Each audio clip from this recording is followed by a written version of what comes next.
Finally getting around to my Hammo Can project that I've been wanting to do for a while. Hammo Can is an ammunition can which will contain a ham radio powered by DC batteries, which would give you the ability to talk on a ham radio if you had a power outage or if you're remote, camping, etc. To start off, I'm going to start with a 1500 round 7.62 ammunition can that you can obtain at surplus stores. I'm going to start off with a 35 amp hour lawn and garden battery. I chose this battery because of weight and cost.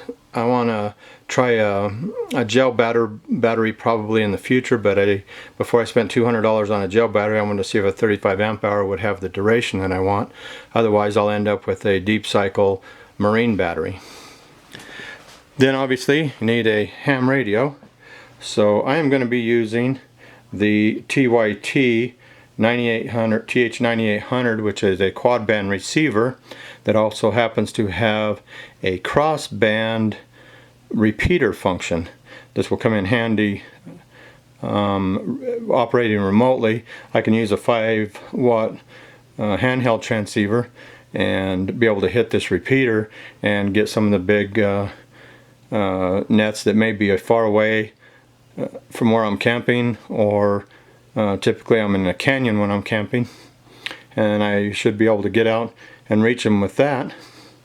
And optionally is a beer of your choice. Usually is good with any work project.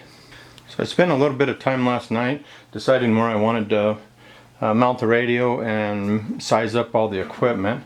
So inside I've decided to mount this over to one side, giving me enough room for the dials to clear and to stay away from the locking mechanisms here. That would cause me a problem trying to mount that. I'm going to be doing this from marking it from this side, just to make sure that I clear any of this construction here and not give me something that I can't drill through and put my screws through to attach the mount to the inside of the can.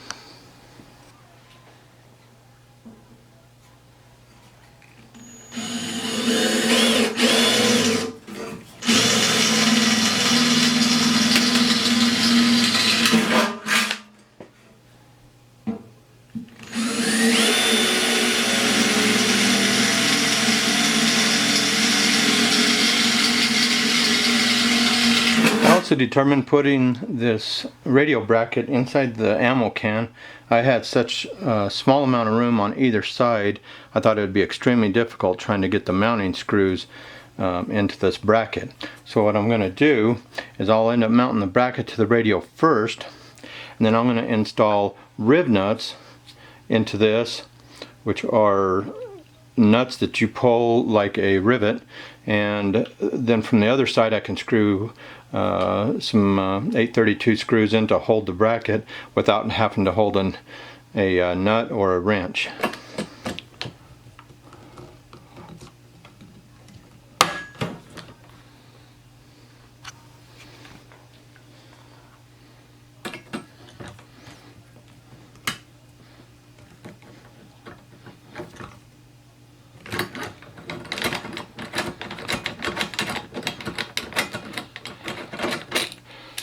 And there we have 4 riv nuts installed in the mounting bracket.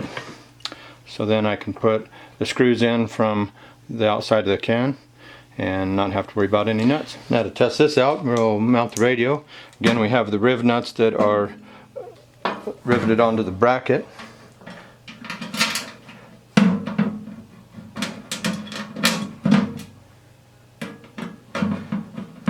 Now I can use a screw through the bracket, not have to try to hold a nut in place with trying to get fat little fingers in there, trying to hold it with a wrench. we'll be able to do all of this.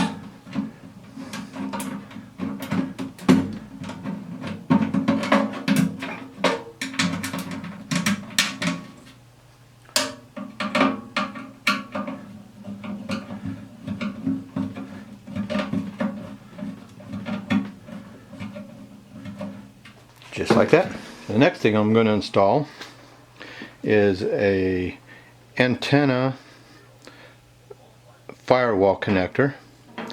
This will allow me to put a lid on the can, seal the can up to keep critters and rain out. Hook my antenna to it and then have my antenna out so I can put it on top of a picnic table, awning, up on a rock, whatever I need to do there.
Okay, so what we've done now is we've installed a plastic battery box that will contain any acids or anything to keep the steel container from rusting.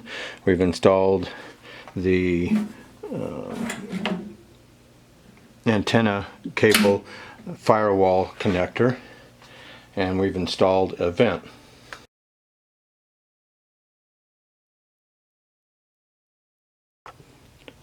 Again, the antenna connector and the vent.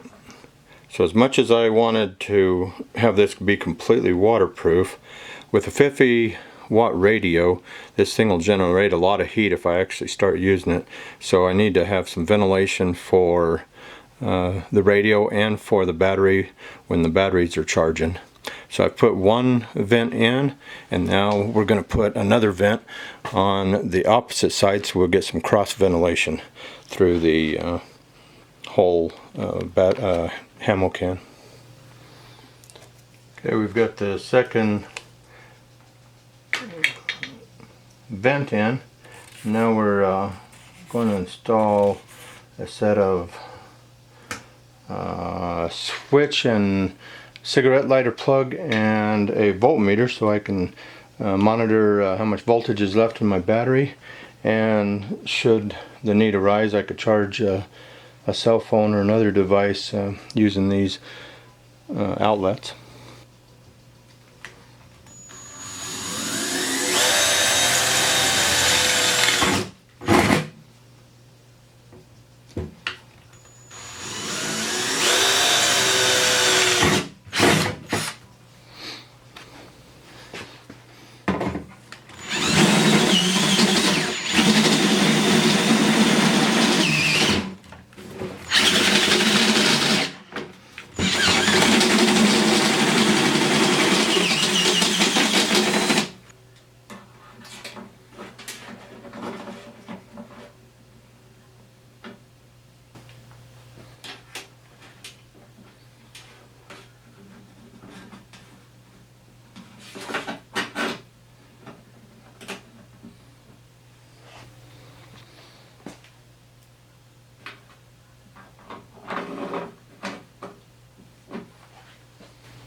So here we have a little power station.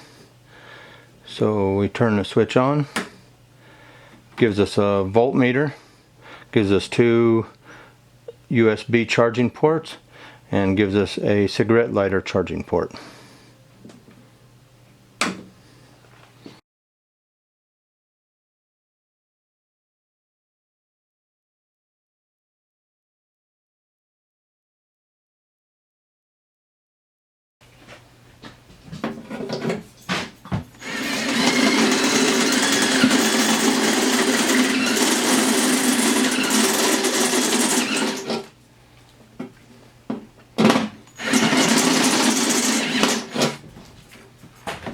And now we're installing the battery charging lugs.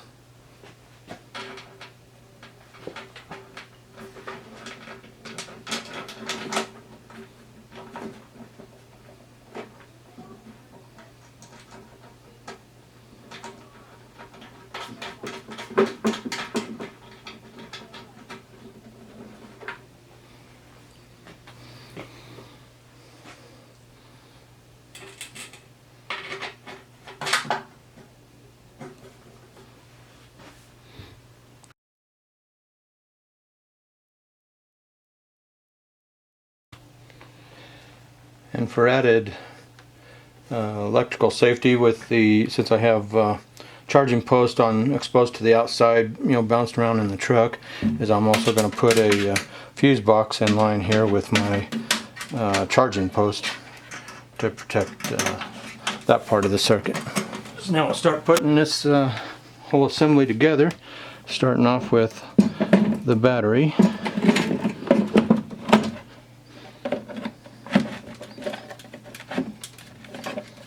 Just as a reminder, you always install the positive first and remove the negative first. That way you don't have a connection in case you hit something.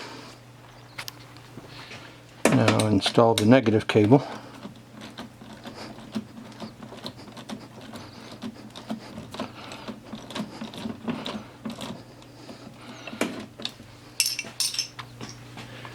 And the battery cover.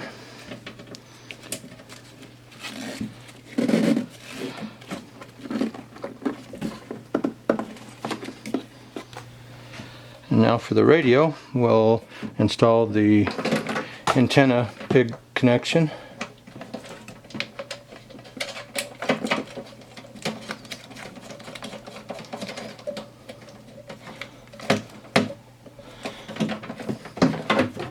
And connect the power supply.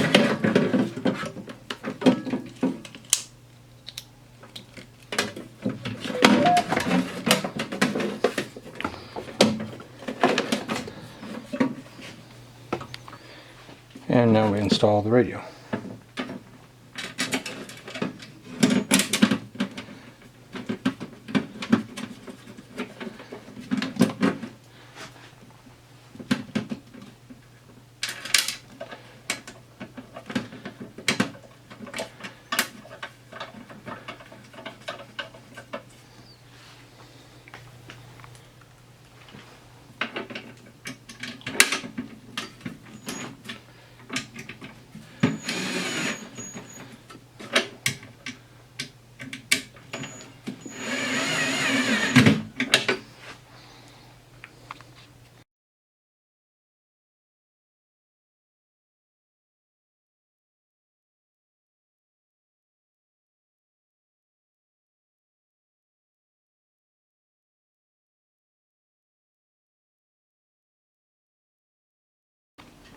So now we'll test this out.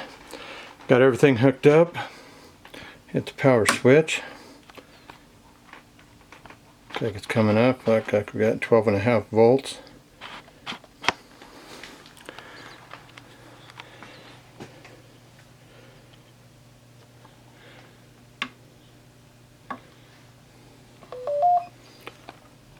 Radio powers up. And our complete installation, minus putting the top on and the antenna. Kevin's Hammo Can.